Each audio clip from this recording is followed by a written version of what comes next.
അതേ സുജീഷാണ് Nemo flooring. അപ്പോൾ നമ്മൾ പുതിയൊരു സൈറ്റാണ് നെമോ ഫ്ലോറിങ്ങിൻ്റെ. ഇത് പെരിന്തൽമണ്ണയ്ക്ക് അടുത്ത് മണ്ണാർമല എന്ന സ്ഥലത്താട്ടോ. ഇവിടെ നമ്മൾ ചെയ്തുകൊണ്ടിരിക്കുന്നത് കജാരിയ ബ്രാൻഡിൽ വരുന്ന കാസ്പിയൻ ഡിസൈഡ് എന്ന് പറഞ്ഞാൽ 15mm ആണ് കേട്ടോ. 15mm. അപ്പോൾ പല ആൾക്കാരും ചോദിക്കുന്നുണ്ട് 15mm നമുക്ക് ഫ്ലോറിൽ ചെയ്യാൻ പറ്റും. ഇവിടെ നമ്മൾ വീട് മൊത്തമായിട്ട് 15mm ചെയ്തുകൊണ്ടിരിക്കുന്നത്.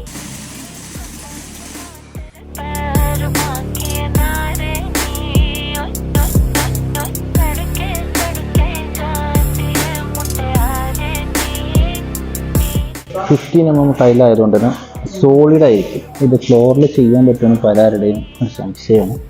15mm ടൈല് വരുന്നത്. അതുകൊണ്ട് നമുക്ക് വെഡ്ജ് ക്ലിപ്പ് ഒന്നും ഇതിൽ ഉപയോഗിക്കാൻ പറ്റില്ല. നമ്മൾ ടൈൽ ലൈവിലും ജാക്ക് പോട്ടാണ് ഉപയോഗിക്കുന്നത്.